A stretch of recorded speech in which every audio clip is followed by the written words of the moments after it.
perfect ending to an imperfect system. The final performance of the BCS era takes place in the venerable Rose Bowl in Pasadena, California. Number 1 versus number 2. And our conditions are ideal. It's the BCS National Championship Game. Florida State puts its dominating perfect record on the line against Destiny's darlings, the Auburn Tigers.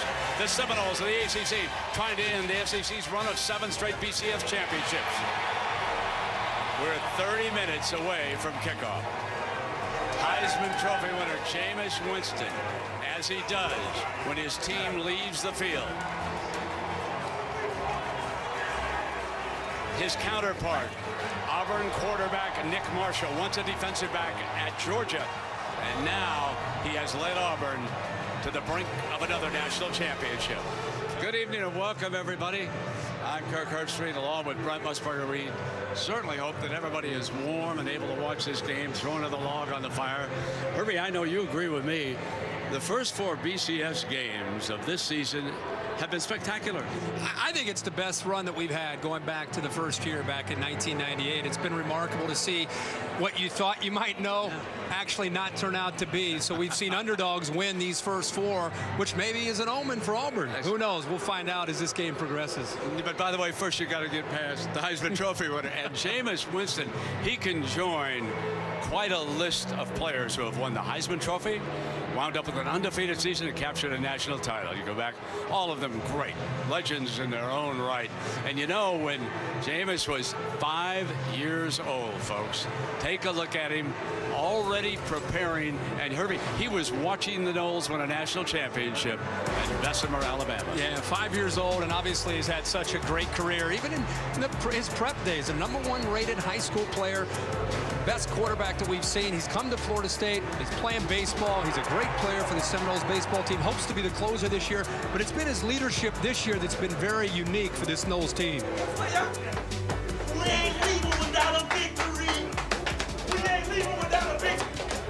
And they certainly did, Herbie, that night in Clemson, turnover and then touchdown. Yeah, the first pass that he threw to Kelvin Benjamin in the red zone that you talked about, and of course they win that night, and it leads him to be only the 2nd freshman in all time in the history of the sport to win that Heisman Trophy. And now he has to deal with the pressure and the weight of that trophy in the championship game. Quarterbacks that have won in the BCS era the Heisman Trophy have gone on to be 2-5 in the championship game. So I'll be surprised, though. You and I have gotten to know this young man. He doesn't seem to get affected by the bright lights. I'd be surprised if he pressed tonight. And he's matched against, I don't know, the Wizard of Auburn. How else do you describe Gus Malzahn and what he's done? Just a few years ago, he was a high school coach. In fact, he was a high school coaching legend at Arkansas. Became a coordinator. Auburn won a national championship. 1 year at Arkansas State. Back he comes after the Auburn collapse. And here he is, trying to win his 2nd national championship. It's remarkable to think he's coaching high school football back in 2005, and now he's here. After being introduced, he left that podium. He got this team to believe. They had a big comeback win against Mississippi State that got them close. But I really think it was the game at Kyle Field right here against Johnny Manziel. D. Ford comes up with 2 sacks late that got this team to think magical things could happen. And they did indeed. Ricardo Lewis. Down goes Georgia. Chris Davis. Down goes Alabama. Herbie, I guess my question is, after watching these players, any magic left over there in their saddlebags, or have they used it at all? Those 2 plays, you could argue, would be a once-in-a-lifetime moment for your school and for the team that you follow, and they had them in back-to-back games. So you never know what Gus Malzahn may have in store tonight in his championship game. One thing's for sure, they're going to do it on new turf. Take a look at this time lapse, folks.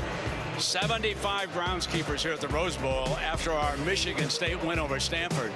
This is new turf on top of the old turf. So it raised the field 3 inches. They had to raise the goalpost that far. And tonight, just like it was for our Rose Bowl, a spectacular field. And there you see the coach's trophy, presented by Dr. Pepper. It'll be awarded to the winner tonight of the Vizio BCS National Championship. We'll have more with the Game Day Gang in just a moment.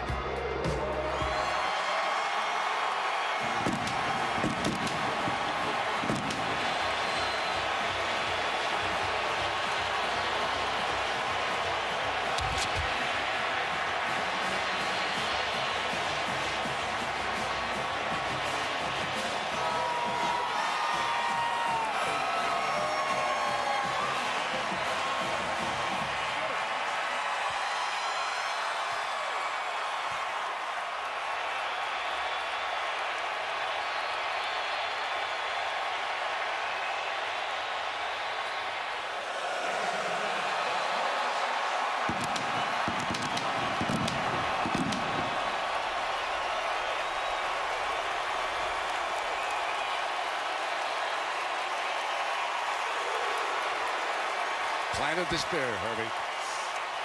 You wondered where he'd put it down on this field. Go, out.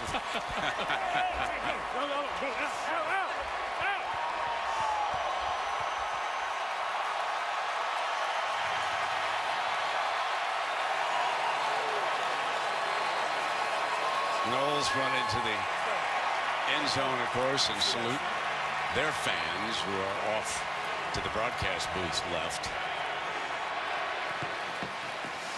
Well, Herbie, we get ready now for this showdown for the last BCS championship.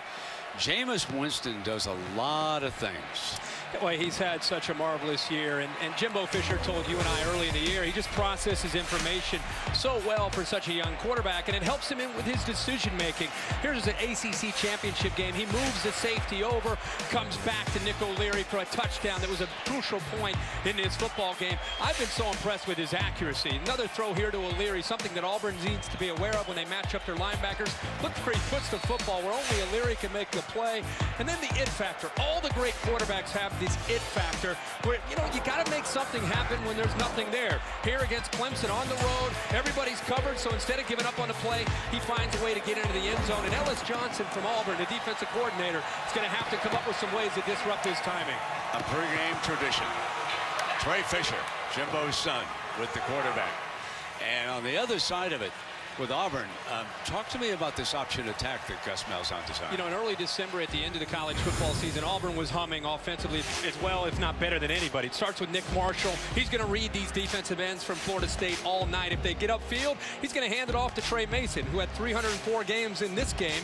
But if you get committed and concerned too much about the running game, he'll pull it out. And that's where Nick Marshall tonight, I think, has to be the difference in the game and making big plays. And this is a big part of what I think Auburn needs to be able to do. You know about the running game, but if you get so caught up in assignment football and defending the run, you better be careful. Here the corner loses him. This is a game-tying touchdown because you lose the discipline and the assignment of defending option football against that tempo. That'll be the real challenge for Florida State, but the 30 days will help the Noles to get them ready. And let's go to Heather Cox with Jimbo Fisher. Brent, thanks so much. Jimbo, your quarterback, Jameis Winston, has showed poise beyond his years. He is a redshirt freshman playing on the biggest stage. What was your advice to him tonight? Just manage the game. Take the little crumbs that are there and make good decisions with the ball. You got playmakers around. The big things will open up. Just trust your eyes and react and take the open things that are there and don't try to force anything. Jimbo, enjoy every minute of it. Let's go across the field to Tom Rinaldi. Heather, thanks very much. Your first meeting with this team, Gus, you told them they'd have the greatest turnaround in college football. What did you see then that made this night possible? Well, they believed. They worked hard. They got us here, and now we need to play our best game. Good luck to you, Gus. Thank you. Brent? Thank you, Tom. Florida State deferring, so they'll have the first possession of our second half, and we will get to take a look here early at Nick Marshall and the Auburn attack.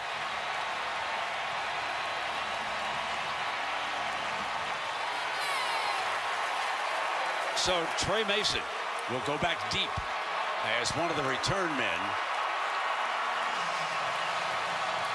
Quan Bray, one of the wide receivers, is also back there with him, and the Lou Groza Award winner, Roberto Aguayo of Florida State, puts the ball on the tee as the smoke clears, and we get ready.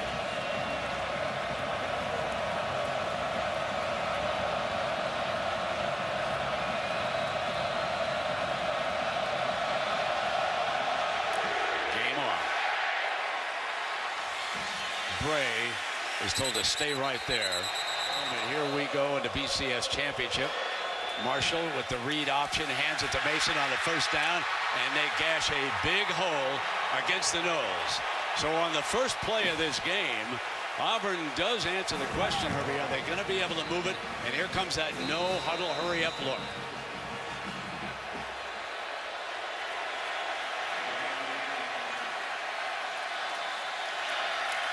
Lewis in motion, and again it is Mason, and this time he's stopped by Telvin Smith. Big part of what Auburn wants to do is stretch this Florida State defense sideline to sideline and try to make them identify this jet sweep motion that they'll see so much. It's assignment football defending Auburn, and the trigger man, Nick Marshall, holds the key tonight to having Auburn having a big night offensively, not just running, but decision making on those reads. Mason in the backfield gets it again. 3 consecutive carries, and this is going to bring up a 3rd and long. And now we will answer our first question as to whether or not Malzahn in this situation is going to put it up or is going to stick with this relentless ground game. 3rd down, a big part of tonight's game. Gus Malzahn and Auburn want to stay in that 3rd to 3, 3rd and 4 range. In fact, they're one of the best teams in the country at 3rd and 3 or less. You get to 3rd and 4 and higher, it's a much different story. Play action, deep, wide open, and dropped at the 30-yard line by Ricardo Lewis.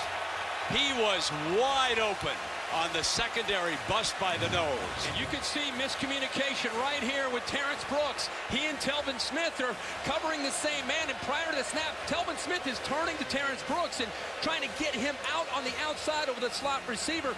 Nobody recovers Lewis, and I don't know if he just short on the ball or what, but he misses a wide open receiver and a touchdown. He did the same thing in the Iron Bowl against Alabama on the first series with an open receiver. Kenny Shaw awaits Stephen Clark's punt. Fair catch. At about the 23-yard line. Jameis turns 20 years old today. Winkie led the Noles to a national championship at the end of the '99 season. He beat Michael Vick and Virginia Tech in New Orleans. Bobby Bowden's 2nd national championship, and it was something that night. Dante Freeman busts to daylight to the 45-yard line on their first possession. 22 yards for Devontae. Watch Trey Jackson, 54, climb up to the linebacker on McKenzie. Does a great job there as far as climbing up to that 2nd level. Florida State's confident in their offensive line and what they can do running the football against an undersized front 7 from Auburn. Jameis snaps off his first pass to Green for still another first down, and they barge into Auburn territory. Chris Davis making the stop. Chris Davis going soft in coverage, and Jameis Winston recognizing that. In fact, Davis in his back pedal loses his footing. This is something they've got to be able to defend underneath with Kenny Shaw and also Rashad Green. In space, they're very, very dangerous. With O'Leary on the field, a dangerous receiver. He stays in the block, however, and Winston throws downfield wide open. Is Green and out of bounds. First down as the defensive back appeared to go down on the play. Yeah, not the same defensive back dropped, and it was Chris Davis. Good job by Florida State here on 3rd down. This is a big question. Could they protect Winston? You can see a wide open Rashad Green, but watch Davis here. He's dropping back, changes direction, goes down again. The 2nd time on this series alone that Chris Davis has lost his footing, and he may want to change his cleats. Carlos Williams checks in as the tailback, and he'll get the carry here. Breaks that first tackle, and he is down at about the 16-yard line, so this will be 2nd down. This is where you get into the red zone. Florida State, #1 in the country. They're 97% effective in the red zone and 3rd in the nation, converting 79% getting touchdowns. The reason they're so good is the decision-making from Winston, but he's got some great targets. #1, who'll be up at the top of your screen, Kelvin Benjamin. If they leave him one-on-one, he's actually going to be at the slot up at the top. They leave him one-on-one, they'll try to get him the ball. Also, Nick O'Leary's very dangerous in this area as well. Freeman is in as the running back. He slips out as a safety valve. Winston keeps it, nowhere to go. 4th down, and Auburn forces Florida State to settle for a field goal attempt. And that was a heck of a play by Nosa Igwe. And Dee Ford and Carl Lawson, these guys on the outside have got to be factors tonight in making Winston step up. I think he was confused here because they showed pressure again, going back to mixing it up. They showed pressure, and then the linebacker, Chris Frost, dropped right at the snap, took away one of his underneath routes. He had no one to throw the ball to. Aguayo, 19 of 20, make it 20 of 21 on the year. The Lou Groza Award winner puts the Noles up 3-0. But Florida State was stopped from scoring a touchdown in the red zone, and that's a story. Welcome back to the Rose Bowl and the Vizio BCS National Championship. Florida State settles for a field goal. And Trey Mason goes back deep again with Bray. Let's check that now. Chris Davis has come in as a return man. So Chris Davis is a hero that everyone in Auburn certainly remembers. The young man who ran 109 yards with a missed field goal against Alabama. This is Bray. Bray will come out. 10 and stumbles down at the 21. So from the 22-yard line, the toss play to Mason, trying to get the edge. And Mason out to the 30-yard line. Brooks with the stop. One thing is sure, Herbie, I think you agree with this. Auburn is the best team Florida State has played this year. Yeah. I mean, we could talk about Clemson on the road in Death Valley, but they dismantled them that night. And I think this game now, because of what Auburn can do on offense and how they can attack you in so many different ways, I would agree with that. 2nd down and 8. Mason dancing to the 19-yard line, and Brooks again. That battle up front is getting physical. Mario Edwards that time went right through Greg Robinson, just ran him over, trying to set the tone for the Noles. But this is where Auburn and Gus Malzahn, this is where they want to be. It's still 3rd and 5, but it gives them the option of running what they like to do in their run game, but also possibility of the play action. It makes Florida State have to think about that.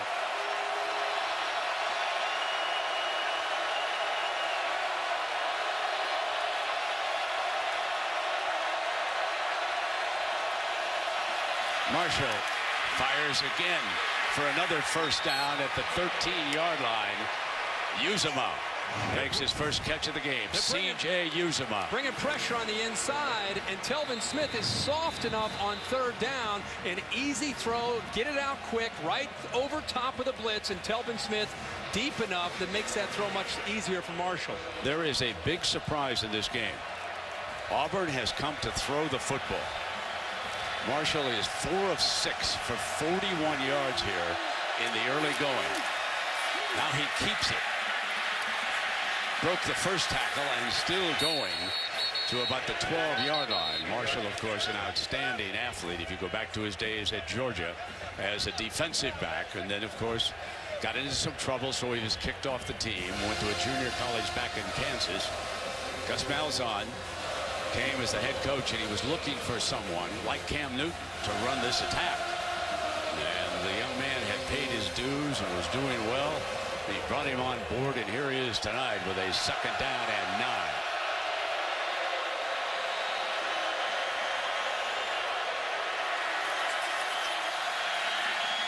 End zone, incomplete. That was a jump ball, and Ronald Darby, the fine nickelback for the Noles, was all over it. I think Sammy Coates got some separation from Darby. The ball just is late. And with the ball being late, it gives Darby enough time to come back to the football. Coates initially gets behind him, but you see the ball is thrown back, and Darby is easily able to locate the football and just knock it down.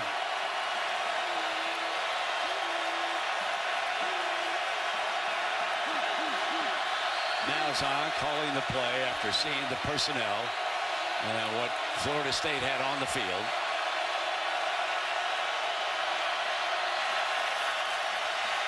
Drops it off to Mason. End zone, our first touchdown.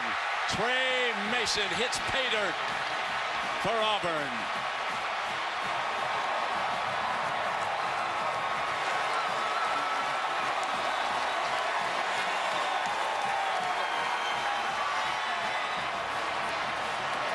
They will show 2.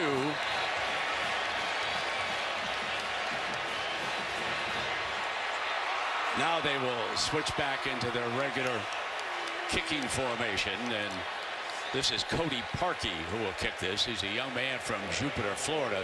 Broke all the high school records down in that town, not far from West Palm Beach. And Parkey nails the extra point. It was 3rd and 9, Herbie. Yeah, they capitalized on Florida State. Telvin Smith in the middle of the screen goes over to the right with Jay Prosh. It left nobody back to the left. 3rd down. Again, a bust here by Florida State, but this time, Nick Marshall and Auburn able to take advantage of it and get the ball into the end zone.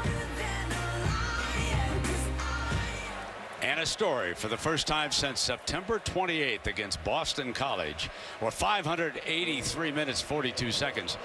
Florida State trails. That's right, they went 9.5 games. They actually caught the Eagles at the very end of the first half in that game with a long pass to Shaw from Jameis Winston. So one thing that Auburn said they were going to do, we're going to hit the Noles in the mouth and we're going to see how they respond. And here we are. Whitfield going to take a knee, and it'll be up to Jameis Winston and the attack from the 25. Freeman is the running back alongside Jameis.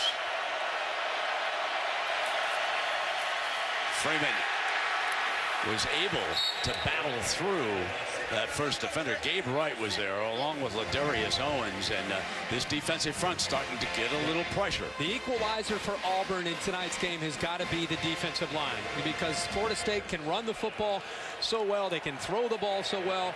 If you'd like to keep two safeties back in coverage, it means your defensive line and linebackers have to hold up against the run, and you need penetration like that from Gabe Wright. And he'll run into a gap, and the linebackers close quickly. Chris Frost bringing him down, number 17. You also have an Auburn defense that's had to hear for 30 days how inept they've been this year, how they've been the Achilles heel, how they've been the weakness. It's amazing in these BCS years what we've seen with teams that here for 30 or 40 days, how they've been that weakness and how it motivates them collectively. In the early going, this Auburn defense is playing with a major chip on its shoulder. Jimbo searching as we come to the end of the first quarter. Another underdog, Auburn leading. We'll be back after these messages. You're watching the Vizio BCS National Championship on ESPN. We welcome you back to the Vizio BCS National Championship on ESPN. Brent Musburger with Kirk Herbstreit, Heather Cox, and Tom Rinaldi. Auburn leading Florida State 7-3. We open the second quarter with a third down for Florida State, and they need 9 yards. O'Leary trying to slip out. Winston goes the other side, and it was deflected by Davis. Davis on Green knocked it down. Auburn right now getting pressure. They blitz. They lead their corners on an island, and Chris Davis gets physical. Eyes on the football, knocks it away. And I'll tell you right now, Mency on one side, Chris Davis on the other, holding up very, very well in man-to-man coverage. And at this point, Florida State now 1 of 5 on third down. Beware of a team when everybody says they can't do something. They could not stop Kelvin Benjamin. He hasn't caught a pass in this game. Davis is back deep on this 4th and 9 punt again. And remember, they roughed the punter the last time, and that gave Florida State a fresh set of downs, and Jameis Winston unable to do anything with it. So from behind Beatty, Davis is now standing back on the Auburn 17-yard line. So they're going to flip field position after that penalty, if nothing else. Booms hit high. Fair catch by Davis at the 15-yard line. And that's where Auburn will go to work. Offensive coordinator for Gus Malzahn is Rhett Lashley. Lashley's a story. He was a quarterback in high school. And if you think that Gus Malzahn only runs, think again. Lashley threw 71 passes in 2 games for him. Now, notice how they separate on the sideline. That's a story. Gus likes to get closer to the line of scrimmage. Lashley likes to watch the safeties. That's how they set up. First down and 10. Breaking free is Mason. And he wants a penalty, Herbie. I think the ball came out there as he went down, and he's saying he was down. He breaks free, and this is what Auburn wants to be able to do. Boy, it's going to be very close. I'm sure they're going to take another look at that, Brent. As he goes down, the ball comes out. It looks like his backside is, in fact, down. Reese Dismukes is the ringleader of this offensive line. He's an outstanding center. He brings Marshall up to the line, and they pitch it to the outside, and nothing doing as Corey Grant was taken down by Brooks. And Florida State was determined coming into this game. They might give up some plays up the middle, but they do not want to give up plays to the outside. They don't want to get outflanked. Nice job by Brooks being in position and then making the open play in space. And now there is a penalty flag. After the play was over, unsportsmanlike conduct, 20, defense, 15 yards from the end of the run, automatic first down. That's LaMarcus Joyner, one of their leaders. And Brent, he took a wide receiver from Auburn all the way to the sideline, and he's a leader. He's got to be very careful. Look at the top, right in here in the middle. He starts to take a swing there. They're out of bounds. A little bit of a push, a little bit of a flop by Reed, but I think it may have been called even before Reed went down there towards the end. Corey Grant stays in. They sometimes motion him, as they do here. Play action, fire wide open in the middle. In a foot race is Melvin Ray. Touchdown, Auburn. A 50-yard strike. And again, Gus Malzahn has found a wide open middle against Jimbo Fisher's Florida State Seminoles. The linebackers are getting lulled to sleep with all the different looks and the quick huddles, and all of a sudden you have a new back in Corey Grant in, and they've been hearing about it for 30 days. Okay, when 20 comes in, you got to expect a jet sweep. Look for the jet sweep. They got lulled to sleep. Gus Malzahn and Rhett Lashley break a tendency, and they get the ball behind the coverage to Melvin Ray. Cody Parkey tacks on the extra point. 85 yards. 3 plays for Auburn of the SEC. And Corey Grant is right here for 30 days. They've heard when 20 comes in, get ready for this and get ready for the running game. Here's Ray who gets behind him, but watch the Florida State linebackers. They get lulled to sleep right here. They're so caught up in the running game, they lose track of what can happen behind them, and that's an easy throw from Nick Marshall.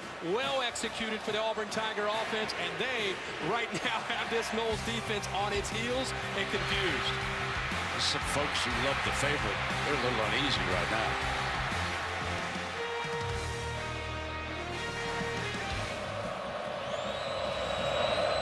Whitfield is back deep.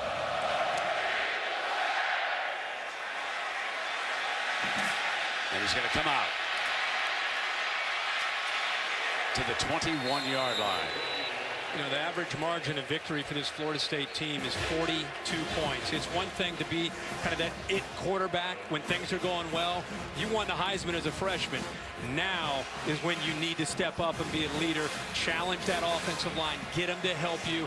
Obviously a long way to go, but this is when we really find out about who Jameis Winston is as a competitor and a leader of this team.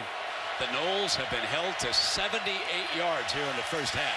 Freeman with the handoff on first down, trying to make it match. Jimbo Fisher is searching for anything, Herbie, to get a long touchdown drive here. And I think the thing that we've talked about from the first time they had the ball is a combination of Ellis Johnson calling a great game defensively for Auburn, and Auburn's defensive line, and the confusion whipping the Noles up front in the trenches. Here they are again, moving late.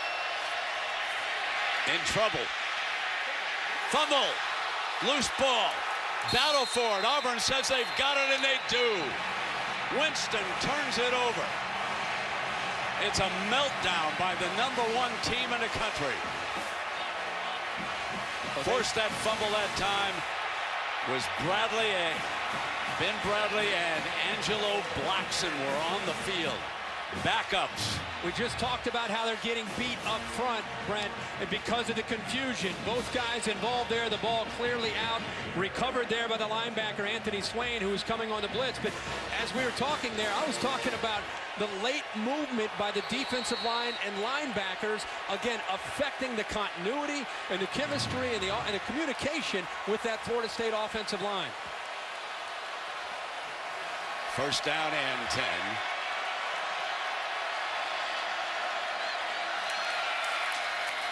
Mason picks his way to the 25-yard line. Goldman with the stop. Go back to that play. It looks like a four-man front, and then all of a sudden they end up moving and shifting right before the ball snapped. The linebacker, Anthony Swain, walks up over the B-gap. They show pressure, and they bring it, and again, they got to him that time. Straight ahead. And this will bring up a 3rd down short of the 20-yard line. Remember, just moments ago now, Auburn missed a field goal, and now they've got it back. Gus Malzahn doesn't want to settle for another field goal right now. But he's got a big 3rd down for Nick Marshall as Winston attempts to figure it out here on the near side. Constantly changing their personnel groupings, formations, forcing Florida State to communicate and try to stay on par with the different personnel groups coming in. Marshall, great grab here by Bray, picks up the 1st down. Marshall continues to impress with the ball in the air. He's the best thrower of the night, not the Heisman Trophy winner. And how about the catch that time by Quan Bray, who's been a really nice slot receiver for this offense. But look how open he is. It's a great throw by Nick Marshall, but a better design by Gus Malzahn and Rhett Lashley to get him open in the flat there on 3rd down. Terrific performance by these 2 offensive guards, Slade and Kozan, holding the fort. Mason picks his way behind them down to the 5-yard line on that 1st down. There's the patience and that lateral cut right there. He doesn't lose any of his acceleration.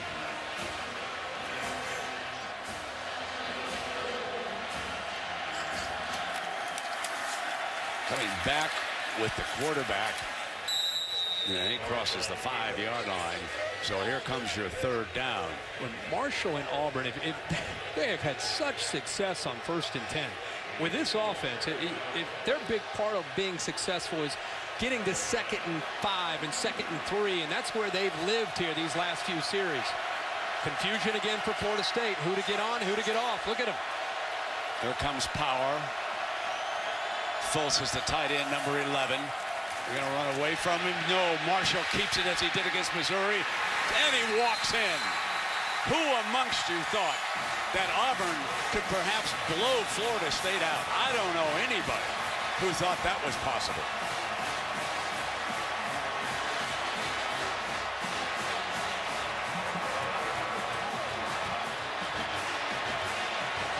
This is a great performance by athletes and a coaching staff.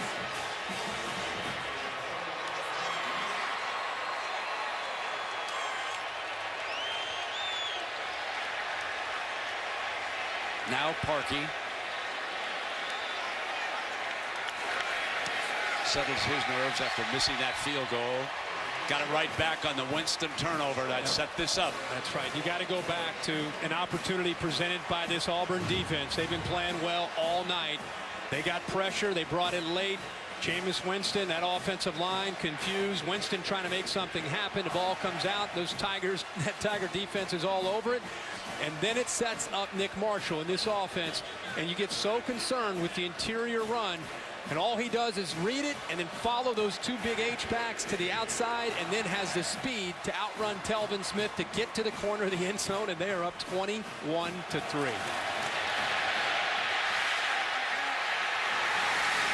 Now Gus Malzahn celebrating still another touchdown. He likes to say, boom. And that's exactly what happened. Let's go down to Tom Rinaldi. That's not only what he said. Seeing his players come off, he said repeatedly after that drive, we're better than they are. We're better than them. Exhorting his team to continue to press the foot on the pedal. Brent?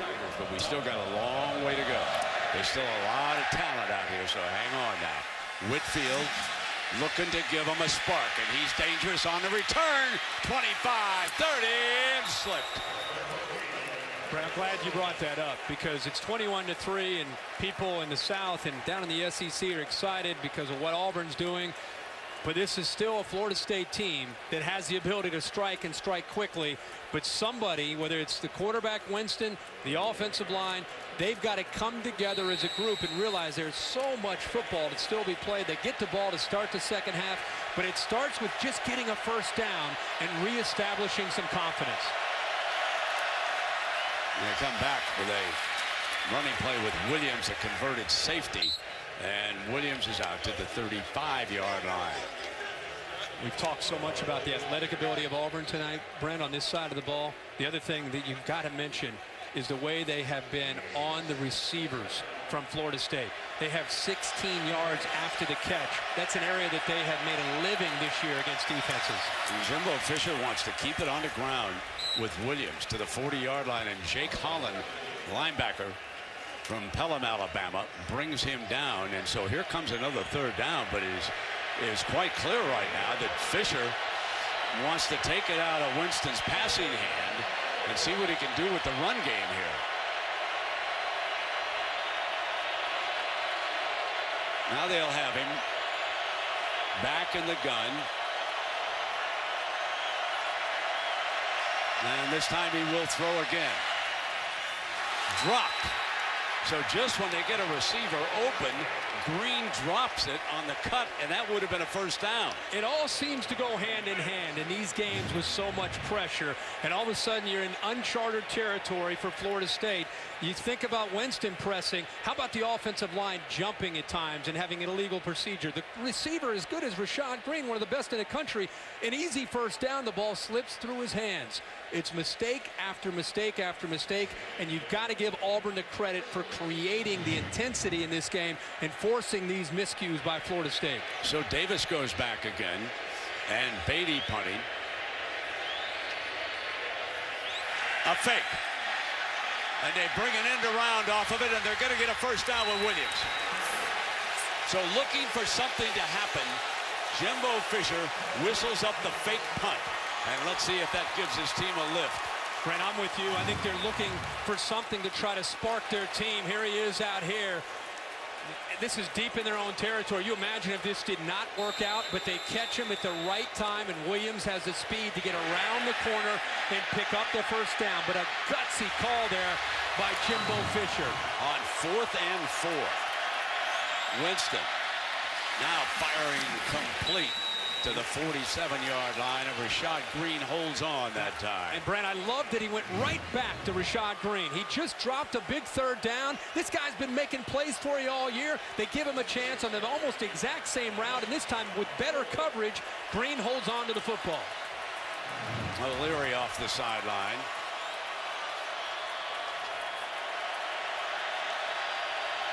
So the big 4 of receivers are out there for Winston.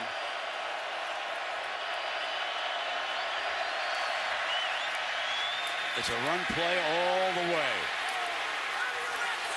And he picks up the first down on that second down before Swain and wrestle the quarterback down. This is something they've not shown a lot of, is just a quarterback run from Winston. What you have with Freeman there leading the way, picks up the Reezy, is an extra blocker and one more man for the Auburn defense to have to account for. They're a man short. Good call there, and they pick up the first down. Ball is at the Auburn 40-yard line. Complete. And he hits wide receiver Green again. Davis with coverage. They're getting the ball out of the hands quicker now with Winston, and it's a crossing route against that man coverage. How do you combat man-to-man? You either try to go downfield with better athletes, or you have crossers or rub routes, just trying to get those defenders who are like glue tonight away from your wide receivers. A good underneath, hard underneath cut that time by Green. Ball at the 27-yard line. Running play with Freeman, and Frost stopped him. Big Nick O'Leary, Brent, your guy, who's improved so much. Kind of playing that role as an H-back, leading the way. Pretty good block there, but Chris Frost, a sophomore, lowers the boom there, reminding Freeman and the Noles that they're playing an SEC defense. Inside of a couple of minutes here in the first half. Winston in trouble. Now he throws it downfield, deflected incomplete. I know you were looking for a face mask, but I don't see a penalty flag out there, my friend. I'm with Chris you. Davis was back there with Ryan White. I thought he grabbed his face mask. Well, it's just a finger. A finger? I mean, he almost pulled him down with a finger. I'm shocked that they didn't give that call. It's right in front of the referee, but he still tries to keep the play alive. And I'll tell you what, Brent, because his momentum was falling backwards, he didn't have much on that ball, and it was almost intercepted there by Auburn. 3rd and 8. Florida State without a touchdown in the first half, and we're down to 143.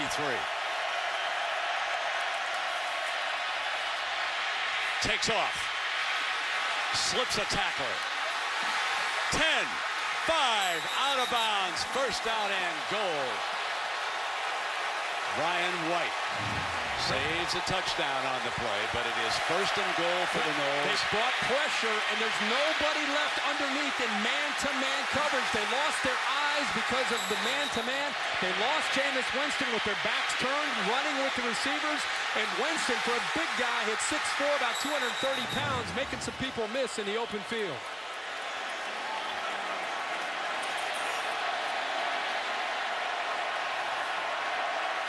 A big drive they score here. Remember, they get the ball to start the second half as well. Freeman, touchdown, Florida State. What they needed, and remember what it came off. A fake punt on 4th and 4, kept it alive, and who knows, that could be a game-saving drive. Brent, not only was it a gutsy call by Jimbo Fisher to pick up the first down, but as you can feel in this stadium, it changed the momentum of the football game after Winston ends up taking this team down and putting the ball into the end zone. And Aguayo tacks on the extra point. Go back to what you've been talking about, Brent. 4th and 4, look in their own territory. Carlos Williams gets just enough with his speed to the corner to pick it up, and at Jameis Winston, a big play here as they blitz him. They've had success doing that. A little stiff arm, a little move in the open field.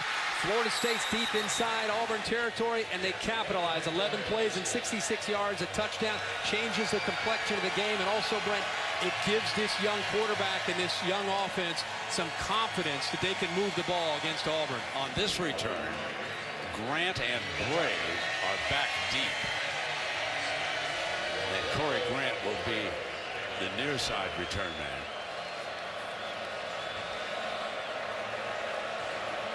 .128 remaining in the first half. It's 21-10 Auburn.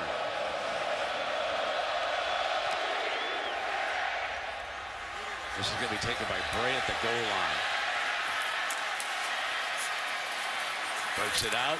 Nice return to about the 28-yard line. Marshall going to go deep, going to go for it all. It's going to be incomplete. As the first half comes to an end, and folks, the first half is a story because for the first time this season, Florida State trails at halftime. Let's go down to Heather Cox. Brent, thanks so much. Coach, how did that fake punt on 4th and 4 and the ensuing touchdown change momentum and confidence for you guys? Well, we had to. We lost momentum in the game. We had to gain it back. We had to do something to make a change. And our kids are relaxed now, and they're playing ball again. That's just a matter of going out, blocking, tackling, doing the things we do. Like I say, we're down 21-10, but I like where we're at. I mean, we got the ball coming out. We get some points. We're right back in this ball game. It ought to be a great second half. Jimbo, thank you. Let's head over to Tom with Gus. Heather, thanks very much. Gus up by 2 scores heading into the half. Why have you been so effective on both sides of the ball? Well, our defense is playing lights out. We missed a couple opportunities down here. Of course, they had the fake punt right there, and it cost a touchdown. But I like where we're at. Second half, we're going to try to wear them down. Good luck, Gus. Appreciate it. Brent?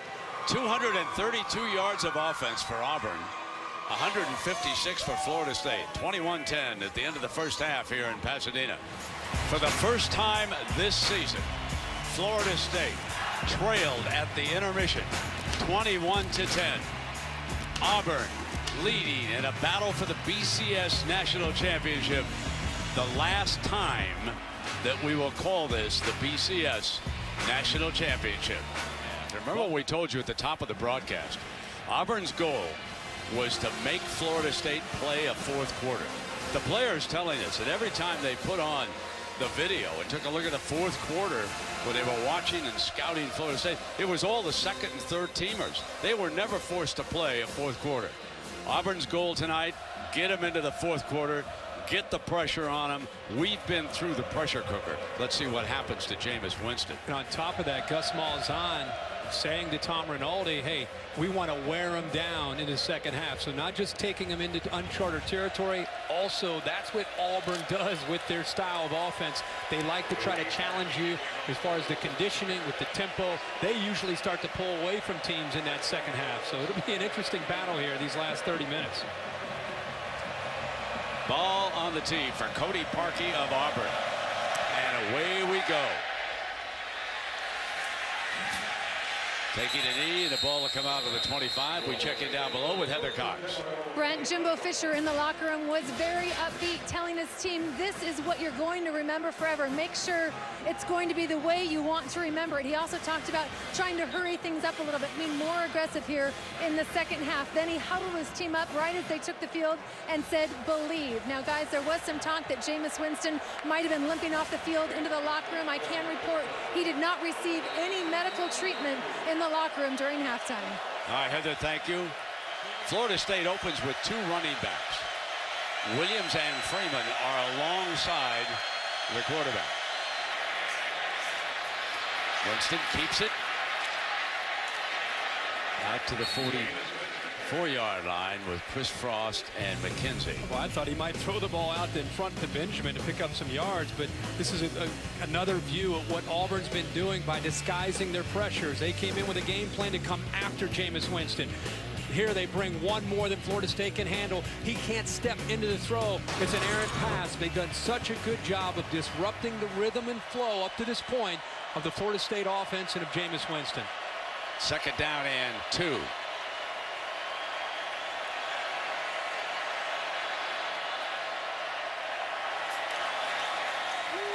Abram gets the carry.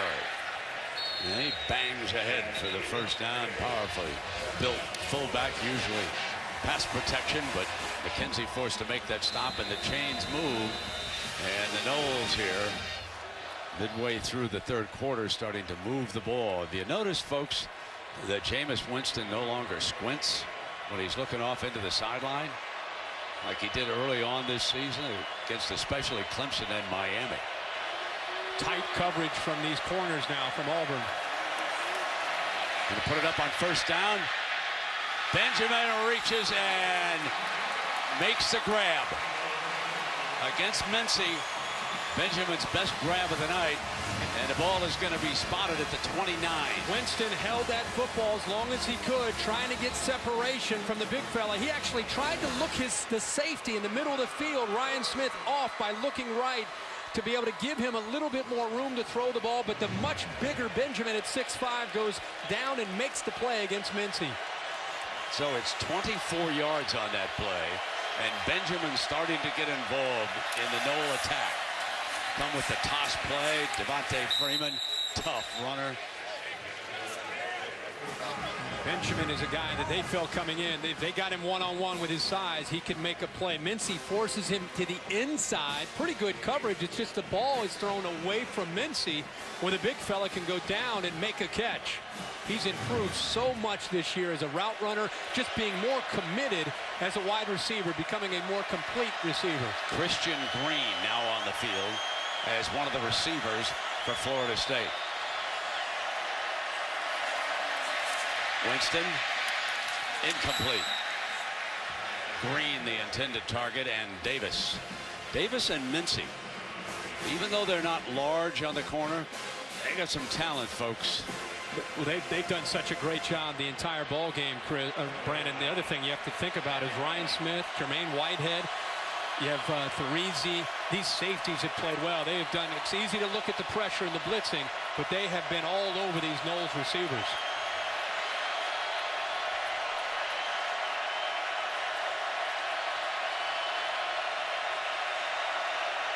Auburn shows pressure, but rushes only 4. Winston going to take off. He had a big run leading to a touchdown. And he is short of the first down. Well short of it. Chris Frost, who's done a fine job at that linebacking spot, battled cramps a little bit earlier in this game. He makes a stop. So here comes the 4th down coming up. But Winston has speed, but he doesn't have quickness. And out in the open field against this Auburn defense, the way they're chasing the football down, he didn't have much of a chance at all to be able to get away from Chris Frost. Roberto Aguayo.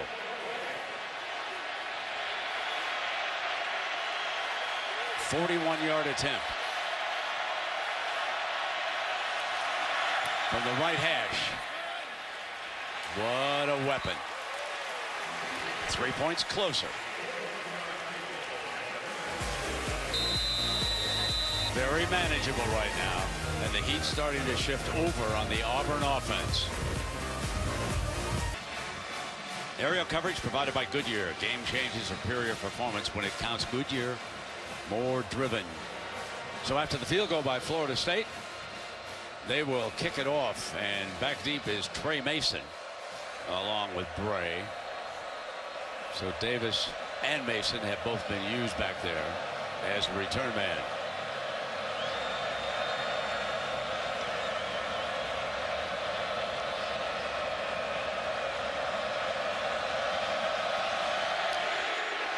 Short, high, kickoff. They want the pooch. Fumble!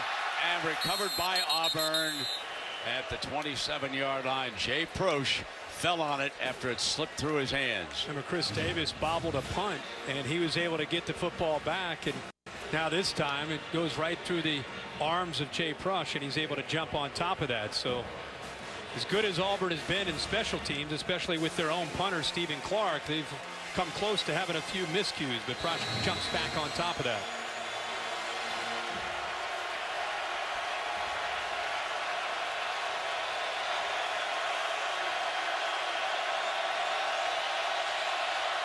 Mason moves over,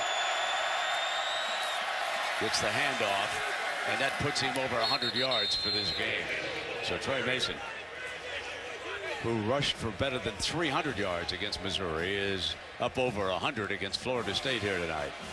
More changes from the sideline from Gus Malzahn, changing things. Nick Marshall runs off of the field. So that means that they will go to their version of the Wildcat here, and they will use Artis Payne. He'll take the direct snap. Bring motion through. Artis Payne right straight ahead. And stopped by the middle, Timmy Jernigan. One of the best defensive linemen in the country, big number 8. He just swallowed that play when it was coming in. Yeah, does a good job using his hands and getting off the block. But you know, Brett, when you move Nick Marshall off the field and you bring in Artis Payne, who's a backup running back, you're somewhat limited in what you can do. It's either he's gonna hand it off to Corey Grant coming around on the jet sweep, or run the power play. The Noles clearly understood that when 44 is back there in the Wildcat, one of two things was coming, and they were ready for it. Marshall back on the field for this third down. Faking it. Slips it to the outside as an incomplete pass. It'll be fourth down, and Auburn will punt it away. And slowly but surely, the Noles are reaching out and starting to take charge here. You talked about Nick Marshall being a point guard. This almost has a feel and kind of a point guard look. Faking a jet sweep, kind of a no-look dump off there to Grant, but obviously did not work. Much better coverage and pressure that time in that series from Florida State. So Auburn has been slowed here in the second half considerably. We've only got a minute left, and they're finding it going tough right now. Clark hangs one up, and Shaw wants to get out of the way. It's the ball, remember, not the man. It's been down inside the 5-yard line again, and that is Trent Fisher, folks. That is Jeff Fisher's son, number 31, who was down there on this. The fine coach. Yeah, a great effort by Jonathan Jones there to knock it back for Fisher to jump on top of it. But you're right, Brent, it's the football. You got to keep a close eye on that ball. That's about as close as you can get. Heads up play by Jones. This is the 6th time they've started inside their own 20-yard line for this Florida State offense. So again, remember when he backed one up in the first half? Now they down it. And they'll come out for the 4, and James Wilder is the running back for Winston. Out of the end zone, complete to Rashad Green, who is working the sideline, and he is out of bounds at about the 11-yard line. And that looked to me like Mr. Corso was spotting the ball down there, folks. That's a nice read, because Nick O'Leary's on the inside. Chris Davis sinks to the inside. See how he sinks back into 35? That opened it up back to the outside. And you're right, Lee Corso right there trying to spot the ball, trying to help his Noles out. Florida State alum down there. He probably whistled in a couple of plays. There's a handoff now to Wilder. Wilder breaks the daylight. Big first down at the 29-yard line. Watch the double team by the center and the right guard. Watch how they open this up, and it's a heck of a cutback here, being able to get it back behind the double team. The linebackers flowed, the double team from the right guard that time. Jackson along with Brian Stork, and that's the first real sign of positive yards into the teeth of that Auburn defense on the ground we've seen all night. That's because this defense has every reason to be tired. The offense has not kept the defense off the field here. Oh, mercy. Oh, McKenzie, let one get away. Well, he doesn't have his feet settled. He's at a little bit of a play-action fake, a zone read look to Wilder. Now watch how he never gets his feet settled. He's moving around in that pocket and just tries to flip the ball out to Kenny Shaw, who is open behind the coverage. But again, I don't care how good you are and how powerful you are, if you don't have your mechanics as a quarterback and you just kind of flip it out there, the ball's not going to be on the money. And that time, McKenzie almost comes up with that interception. Second down and 10. Wilder again to the 31-yard line, upended by Smith. The story tomorrow, if Auburn ends up winning this game, will not just be about their offense and Gus Malzahn. Everybody has got to be appreciating what Auburn's doing on defense. They are attacking. For 3 quarters, they've been in attack mode against Jameis Winston. Auburn said, we want Florida State in the 4th quarter. They've got him. Into the 3rd quarter, back up to these messages. You're watching the Vizio BCS National Championship on ESPN. You are looking live at the Rose Bowl in Pasadena, California. It's the 4th quarter of the final BCS game of this era. And the underdog Auburn Tigers are leading Florida State 21-13. But in that 3rd quarter, Florida State outgained Auburn 96-45 yards. The Noles have the ball again, facing a big 3rd and 7. And the clock getting established here on the field. Remember, Auburn has brought a lot of pressure on Winston on 3rd down situations. They show pressure. They're manned up right now on those wide receivers. Rushing 4 on Winston, fires, incomplete. Florida State is forced to punt, and Ryan Smith, the safety, did a fine job on that play. Brent, he's kind of just sitting there in a robber, looking on the inside and waiting for a receiver to break. You see his head's on a swivel. He's waiting for that throw right to the 1st down marker. They've got leverage on the outside to take that part of away with one defender in Mincy, the corner, and then Ryan Smith is waiting there for the ball to come back to the middle and is able to separate the ball. Nice play. Chris Davis will go back deep. Beatty is the punter. Jason Beatty from Charlotte, North Carolina. Line drive punt. And a good one. It drove Davis back to the 15, but it's returnable. And he is out to the 26-yard line. And so that's where Auburn will put it in play. Auburn fans got to be saying, at least he caught it. That was, dropped the last 2. He caught that one. So we are back with 14:45 to go. Florida State kicked the first field goal, but ever since then, when Auburn scored its first touchdown, they've been behind. Artis Payne checks in as a running back for Auburn.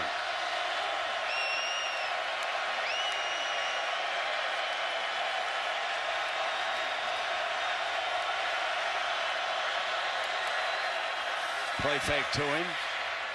Far side, intercepted at the 45-yard line.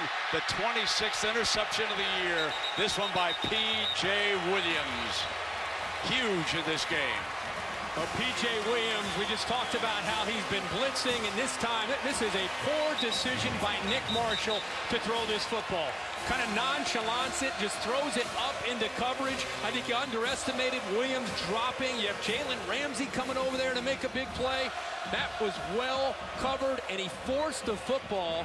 One of the few mistakes Marshall's made this whole game. There was a fumble on that. And Joyner, I'll watch Joyner, folks. He saves the day by picking it up. And then the ball was actually had come free. And you can see that Noel fans, that's in Tallahassee right now. They're celebrating. Sammy Coates was shaken up. He's fine now. So Winston from the 44-yard line. after the interception, but give Joyner a big assist on recovering that loose ball. Winston on first down, high, but it is caught by Freeman. He's got about 7 yards. All we heard about leading up to this game is if Auburn did get into the fourth quarter, because it's something that Florida State hasn't had to deal with, what a big advantage it would be for Auburn. But I think it's unfair to Florida State to say because they haven't been there, they're not able to execute and win in these kind of situations. We'll see how they end up playing this out here in the fourth quarter.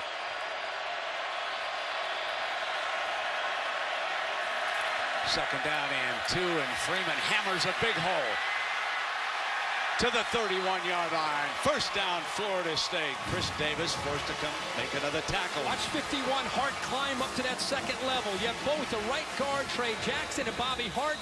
Jackson sealed that front initial surge by the defensive line by Gabe Wright, and then it was the right tackle's block. Bobby Hart that sprung him free. First down and 10 for the Noles. They bring Freeman again, and he's wrestled back by McKenzie. We talked about one of the adjustments we might see from Jimbo Fisher coming out to start the second half with more of the running game and more of the quick throws. He realizes that Ellis Johnson's doing a good job of pressuring his quarterback and winning the battle with the line of scrimmage. The adjustment so far has been working. Now we'll see if they can capitalize and put the ball into the end zone.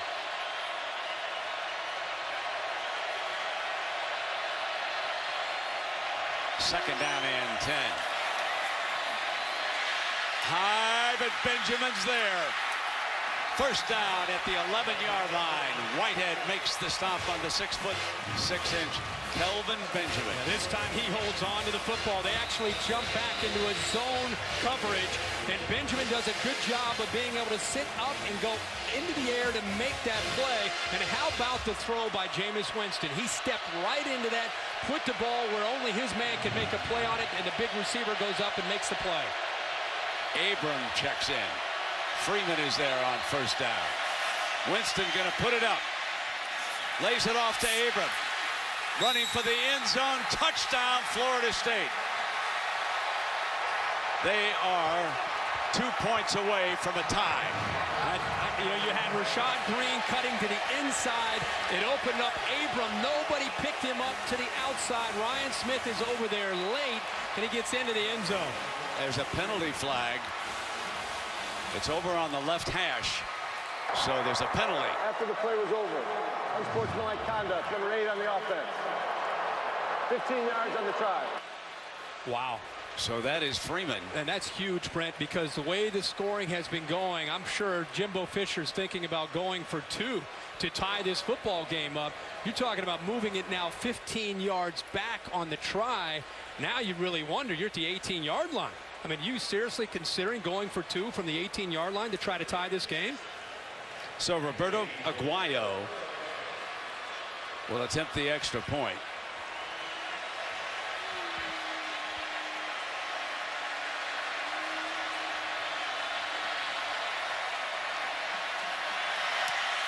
So it's a 1-point game. It's 21-20, but remember what set it up. It was this interception, but watch the end of it. Williams up in the air. Put it on the ground, recovered by Joyner, and then Abram for the touchdown. And it's a 1-point game. Now, Devontae Freeman called for that unsportsmanlike penalty. We're going to show you, and it was a very good call. But here's the headline. Florida State has scored the last 17 points of this game to pull within 1. And now the heat clearly on Auburn. And Quan Bray takes a knee. Now let's take a look at what happened Brent, the touchdown. First, we're going to show you Green going here. Here's Abram that comes out.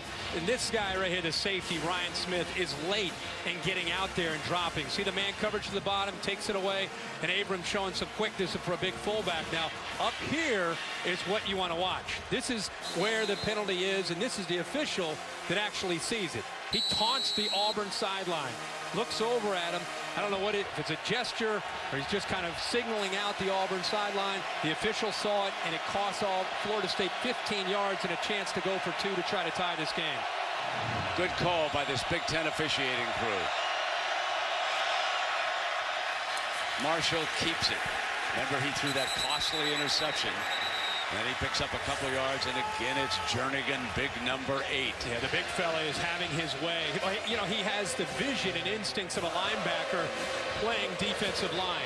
The way he's moving around in there, Eddie Goldman, Mario Edwards, those 3 in the inside have played very, very well for this Noles defense. Now it is Grant, who is the running back. Marshall throws it far side, got a man open.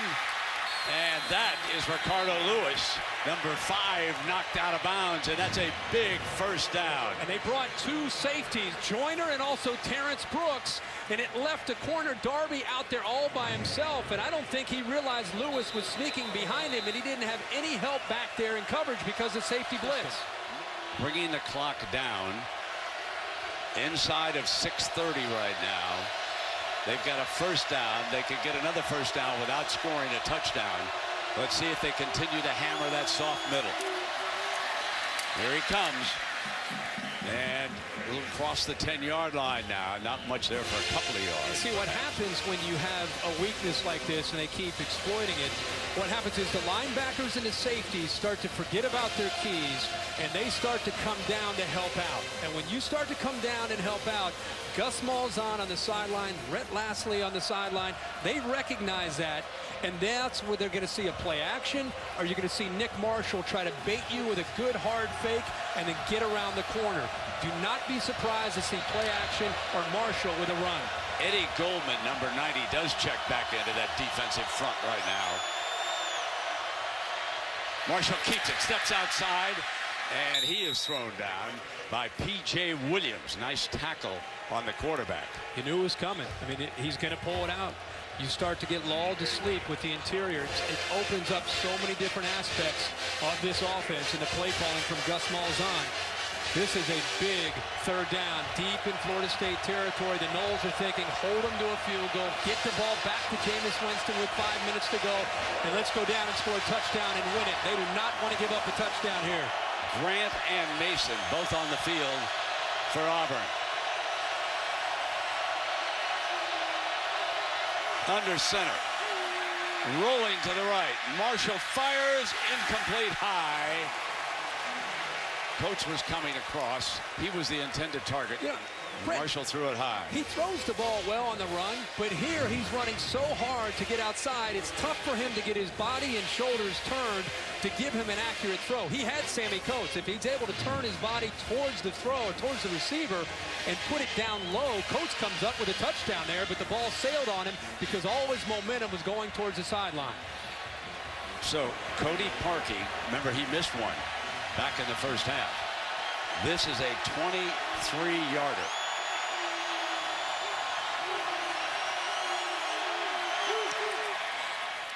Through. And it is now a 4-point lead. That's a win for the Noles to give Jameis Winston a shot to win this game. With 4:42 to go. 4:42 remaining. And as you said, Herbie, going to break. Jameis Winston has a chance. Whitfield and Williams are back deep.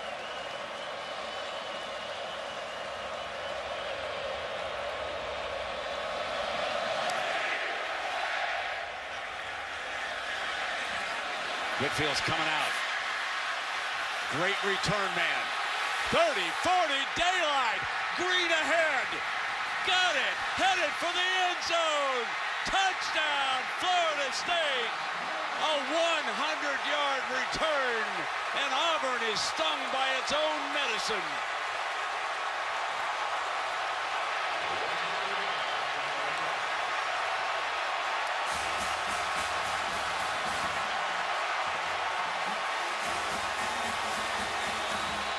Kermit Whitfield, a freshman from Orlando, Florida, has just put Florida State ahead with 4:31 remaining.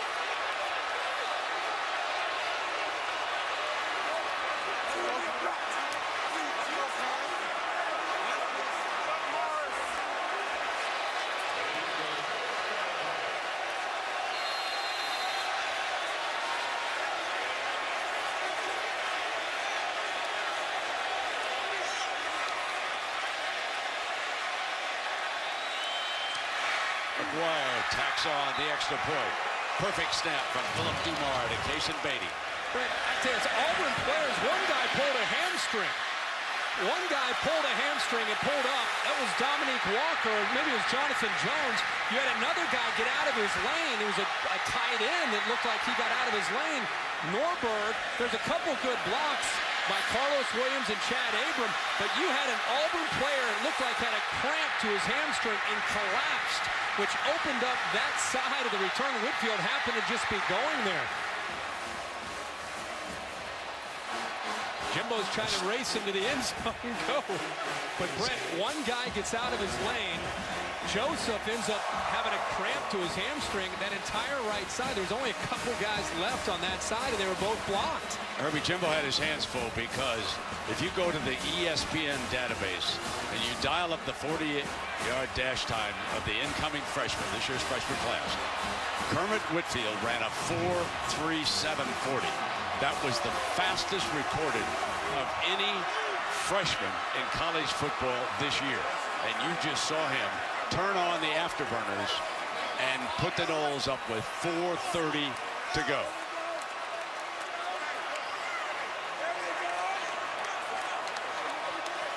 Bray and Davis are back deep for Auburn. Whitfield, his second kickoff return touchdown this season, has boosted the Noles into their first lead since the opening quarter.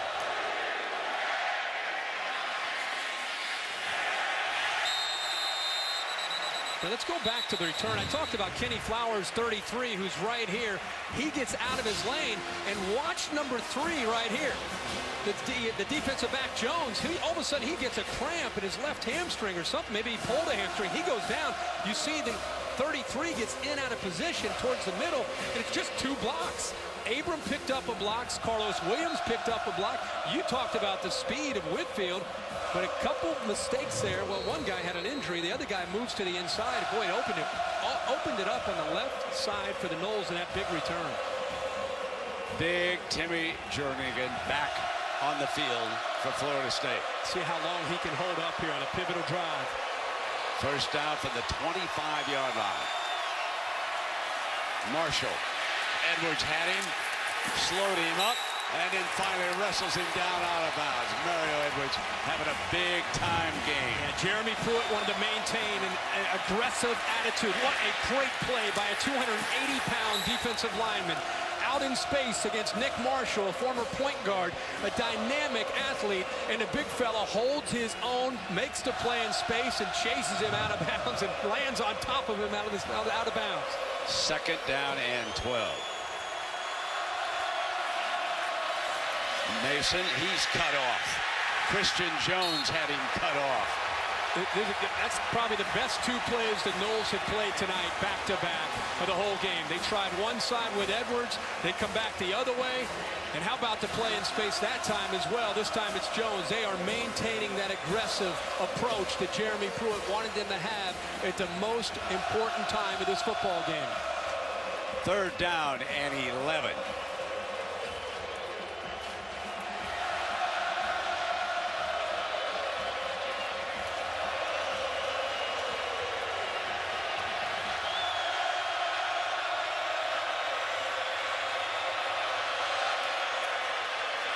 Straight back. Marshall on the move, fires, and it was complete for a first down at the 39-yard line to Sammy Coates. What a play to come up with on third down. The Noles rushed 4, and they had everybody else in coverage. He had to wait for Coates to come clear against Williams, and he makes the throw. Now they hammer with Mason, who twists away. Mason finally thrown out of bounds at the 46, and that was Jalen Ramsey. For this third down, it's man-to-man. He does such a good job of keeping this play alive with the athletic ability, but how about the throw low and away from P.J. Williams where Coates can make that play? Jernigan is down, just as you pointed out. How long can he go? Yeah, he's doing everything he can. We come down to the final BCS game, and it's on the line with 2:50 to go. Jernigan off to the side. We don't know if he'll be able to return. Second down and short. Marshall checking the Malzahn sideline.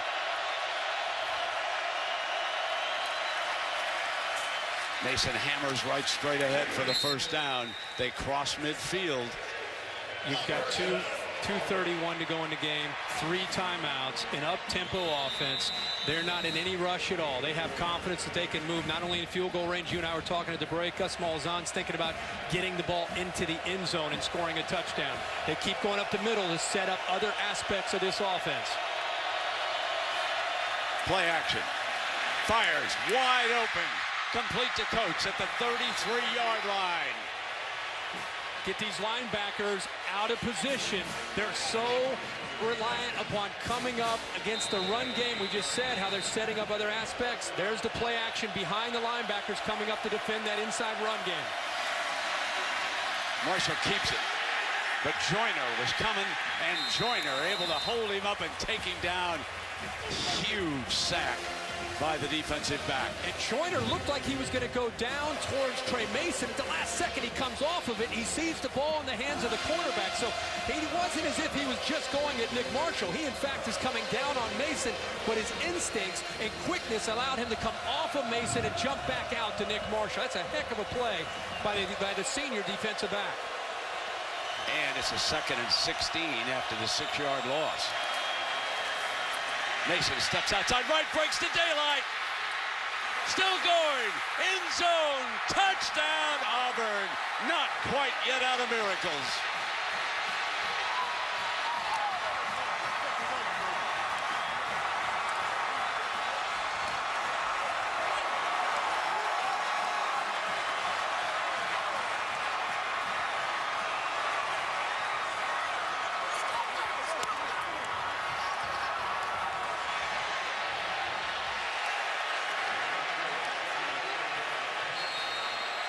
Heck of a run by Trey Mason.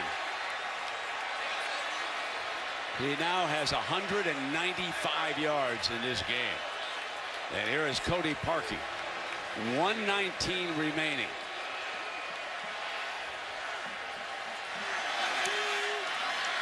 And Florida State needs a touchdown. Brent, you know, you've been talking about these guards. How about the block right here by Chad Slade, who's going to get up to Telvin Smith, but also you're going to see the tight end who's out here, Uzama, who's going to come up with a big block right here on LaMarcus Joyner. There's the action. Look at the block by the tight end. Nice job by the guard. And then right here is just leg drive and determination. That's a true freshman. Jalen Ramsey coming up in run support. And you've got Trey Mason running right through his arm tackle, bounces off him and into the end zone. That low center of gravity, the balance that he has, the toughness that he runs with, you better come up with some cruel intentions if you want to knock Trey Mason off the tracks. And that time Jalen Ramsey was not ready. 1:19 left for the Heisman Trophy winner.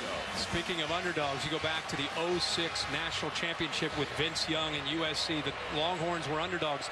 They were down 5 with 2:09 to go in that game in this stadium when Vince Young took them down and into the end zone to win the game for the Horns. Swung it around the right side, as I recall. Well, there's the kickoff. And it's from the 2-yard line. And this time, the young man is not going 100 yards. And they stone him there at about the 19-yard line. And that was Craig Sanders, number 13, who got down and made that stop on Woodfield. You know, last series, we thought this is an opportunity for the Heisman Trophy winner to show that he has the goods, add on to his legacy at Florida State. Well, Whitfield had the return to give the Noles the lead. Well, now he gets the ball back with a couple timeouts, a little over a minute to go. Let's see what he can do. Christian Green is one of the 4 wide receivers. Benjamin, Rashad Green, and Shaw. Winston goes to work underneath with Green, and Green takes it out of bounds to stop the clock at the 27-yard line. That was Ryan White with coverage. Boy, he is great underneath coverage against defenses. He's been doing it all year. Jameis Winston right now is facing a defense and 2 defensive ends, and Carl Lawson, a freshman on one side, D Ford with 2 sacks already. They literally have their ears pinned. So he's got to get the ball out of his hands quickly, and they've got to pick up first downs to get out of bounds to stop this clock. You get about 7 seconds after a first down before it's reset. And Green breaks free. 50, 45. One man with an angle. Got him out of bounds at the 20-yard line.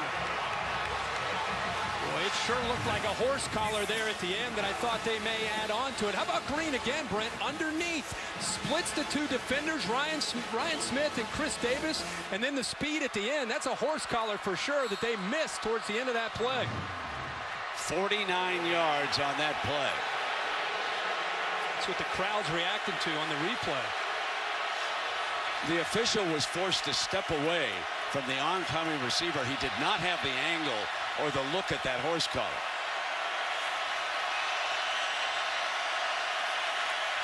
Now Winston going to drop it off. Freeman, and he is down to the 17-yard line, and Chris Frost making another stop. We got 46 seconds. Florida State with 2 timeouts. Jimbo uses one right there, Brent. So they're down to their last timeout. They must have a touchdown, obviously. So the Noles are headed toward the Vince Young end zone, where Texas won the national championship, with Vince swinging to the outside against USC that night. 47 seconds remaining. Remember, Benjamin, even though he's had a quiet night, if he's left alone at the top of your screen one-on-one, they're not afraid to take a chance and put it up in the air against Mincy, who's at 5'10". Mincy backs off a little bit. Vince doesn't look there, still coming underneath, and the tackle made at the 12-yard line. First down will and stop the clock. Frost, and again, they'll get about 7 seconds. Plenty of time with 43 seconds. Clock starts to move. Here we go. Now it is first down and 10.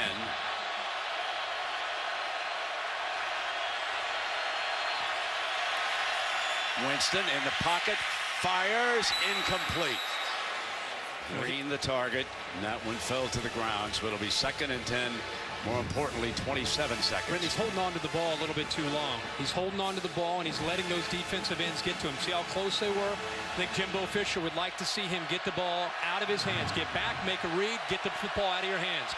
Benjamin continues to be a threat up at the top. They also like Nick O'Leary, the tight end who's off to the right here, also one-on-one against a linebacker down here.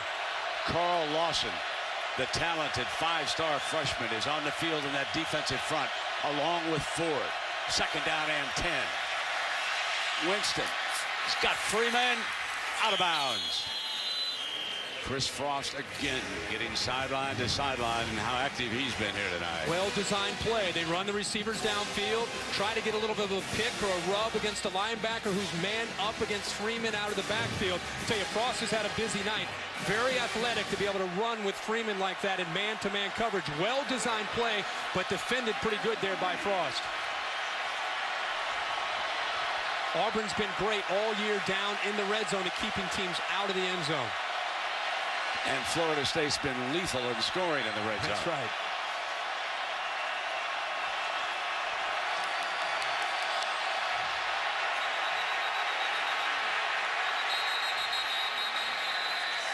So that was stopped. Offense, 5-yard penalty, still 3rd down.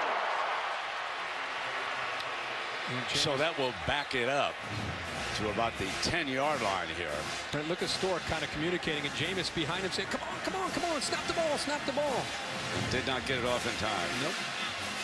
Kelvin Benjamin is down to the right side. Green goes up above, and Shaw will be the slot man. Mincy's all alone at the bottom with Benjamin. Mincy has trailed him all game long. Incomplete. And penalty flags are thrown as Chris Davis with coverage in the end zone, and the flags come immediately. Pass interference, defense number 11. The foul occurred in the end zone. By rule, the ball be placed at the 2-yard line. Automatic first down. Brent, these defensive backs have played well in press coverage most of the night. He's got his left arm wrapped around him. There's no question it's the right call by the officials. It's tight coverage initially, and then he grabs onto him. It's a good call. And Florida State picks, Gus Malzahn was trying to get a timeout before the ball was even snapped there. He was running down the sideline trying to get the officials' attention. From the 2-yard line with a timeout, you wonder if Jimbo would go ahead and run it. He's put Winston up under center. No, throw it. End zone, jump ball, touchdown! You know who he went for, number 1.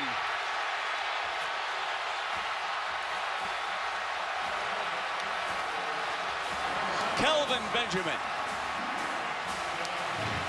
Brent, he comes off the play fake. Look how high he puts the ball in the air for the 6'5 receiver. That's a mismatch. Chris Davis is a good player. He's 5'11", 200 pounds. They know exactly where this ball is going. Benjamin comes to the inside. The ball is high. He's done that all year. He high points the ball with his soft hands. Perfectly thrown ball by Jameis Winston, and a go-ahead score for the Noles. Tacking on the extra point.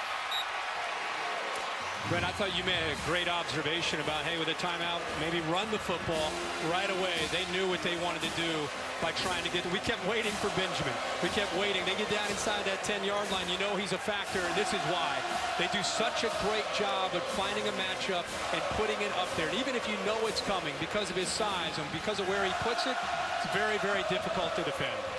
And as I look across the fabric of this Auburn Tiger football season, 13 seconds on the clock, I'm going to say the Tigers have got him right where they want him. Yeah, Nick Marshall saying, just give me the ball. You never know. Yeah.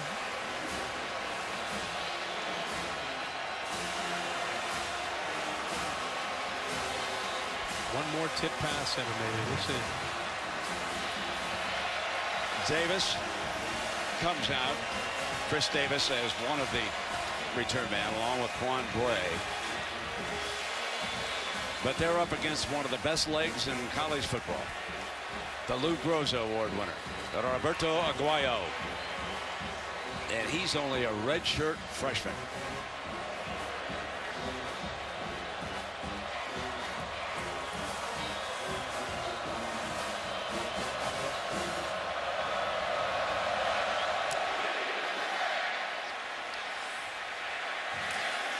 Davis is coming out. Down at the 16-yard line with 9 ticks of the clock left. Let's see how deep the safeties are against Gus Malzahn's play call here. Remember Gus telling us a couple of days ago on that play against Georgia that the ball went in the air because he thought there was a crossing route where he had the throw, and he ended up throwing it deep, and he said he actually turned away in frustration, thinking that it would not work out. And of course the tip ball ended up going into the hands of the receiver Ricardo Lewis for the touchdown. Ricardo, of course, had said to the quarterback, throw it to me, and coach was open on the dig, and the rest is history. Marshall fires sideline and incomplete and out of bounds, and now 3 ticks left on what will go down as one of the most incredible seasons in the history of the SEC, regardless of whether or not they win tonight. We will always remember those moments with the Auburn Tigers, and they played their hearts out tonight against a heavily favored Florida State team. And the celebration is about to begin. Last play. Here comes the lateral. Hook and ladder. Give it back. Throw it across the field. And let's see if Mason can take it down the sideline. Cuts to the middle. Florida State rules the BCS.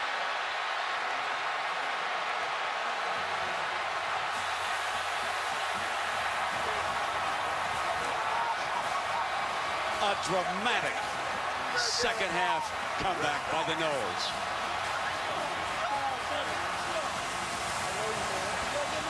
Let's party, Tallahassee. Let's have some fun. And there is Damian Craig, who we were talking about, embracing Jameis Winston. As Herbie said, Damian, who played at Auburn, helped bring Winston south of the border, down Florida way. Two teams went toe-to-toe. Auburn got its wish. They got the Noles into the fourth quarter, but they couldn't stop them. A 100-yard kickoff return, and then the Heisman Trophy winner goes 6-7, 77 yards, and the winning toss to big Kelvin Benjamin. Auburn and Gus Malzahn, Brent, deserve a lot of credit for the way they came into this game. Such heavy underdogs. Not a lot of people thinking that they could compete with the talented Florida State team. They played with an edge. They were well prepared on both sides of the ball at the end. You just got to give credit to Jimbo Fisher and the Noles. They kept their composure, and they won the second half. It's something new for them. They outscored Auburn 24-10 in the second half. We're used to seeing Auburn do that, but tonight it's Jameis Winston and Jimbo Fisher.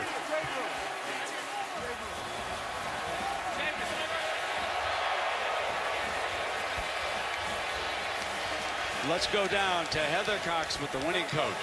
Coach, tonight you put an exclamation point on a perfect season. How would you describe the effort and energy it took to get to this moment? I'm going to tell you something. I said this from day one at spring ball. These kids are special. This group never faltered. They wanted to be elite. They wanted to go to the top. And there is so much character in this group. I'd like to say a special thanks to our assistant coaches for preparing these guys like they did all year. Our players I'm so happy for, and our fans. But these kids are special. Jimbo, what kind of strength and resilience did it take from this team, especially tonight when they were tested? They were, and we shot ourselves in the foot, but that's what happens in big-time games. But I told our kids at the halftime, we got that score before half. We're 2 plays out. We're right where you want to be. Things that are tough is what you remember. And then we got it down to a 1-score game. And all we had to do is do 2-minute like we do every Thursday, and we work on those drills. And our kids believed. They stayed true. They had composure in the game. Jameis grew up unbelievably tonight. Struggled, but tonight's probably the best football game he ever played, because he struggled early. That's what big-time players do. When the money's on the line, they can suck it up in the fourth quarter and do what they have to do. But our defense, what a job they did in the second half, too. They were tremendous also. And, Coach, you guys were in uncharted territory down at half for the first time this entire season. How did you coach them up to come from behind as you congratulate your family? We always believed in ourselves, and we told our guys, this is going to be moments like this.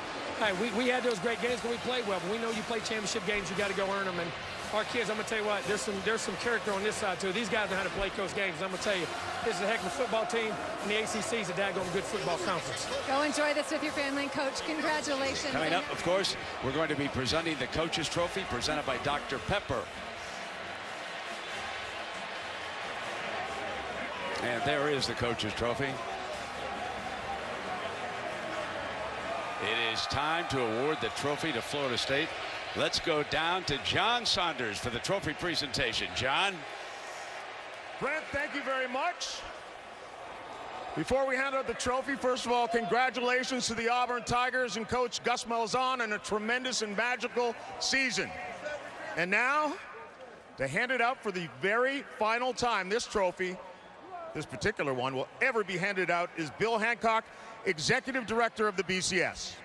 Thank you, John. Oh, my goodness. On behalf of the conferences and the schools that administer the BCS, we want to congratulate both teams on a tremendous effort, not only tonight, but all throughout the regular season. And now, on behalf of the American football coaches, it's my honor to present the Coach's Trophy presented by Dr. Pepper to Coach Jimbo Fisher and the Florida State Seminoles.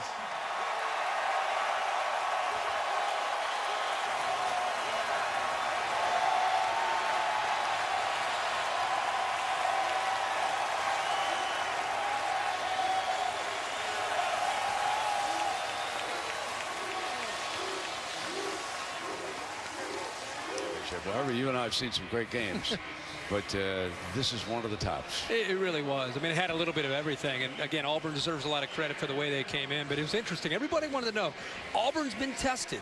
They're battle tested in the SEC. It gets into the fourth quarter. It's Auburn's advantage. But really, we didn't know how Florida State would respond to that adversity until tonight when they really showed it. And the fourth quarter is where Florida State pulled away. They ended up scoring 21 points. And if you go back and look at this, it's 21-20. Abram, after he gets into the end zone here for a touchdown, remember they couldn't go for 2. Now you have the big return by Whitfield. This was huge. It puts them up 27-24.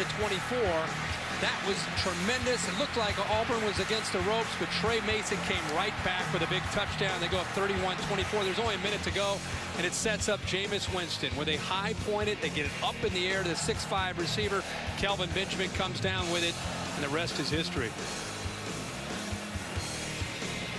Another look at Kelvin Benjamin going airborne for what turned out to be the winning touchdown for the Florida State Seminoles. Their first championship since the heyday of Bobby Bowden. And on the other side, after a remarkable season, Nick Marshall, the losing quarterback, they came up just a little bit short. And Jimbo Fisher wins his first national championship as a head coach. Here's Big Jernigan. He had a great game in the middle of that defensive line. Benjamin, who caught the winning touchdown pass. Stork, the Remington winner, who anchored the offensive line here tonight. So Florida State answered a lot of questions here tonight. Everybody wondered, what would they do if they were pushed to the wall in the fourth quarter? Well, they responded like champions. 21 fourth quarter points. There was only one field goal, and that was kicked by Florida State in the third quarter, and then they outscored Auburn 21-10 in the money quarter. It was a pleasure to be with you guys all season long. What a win by Florida State.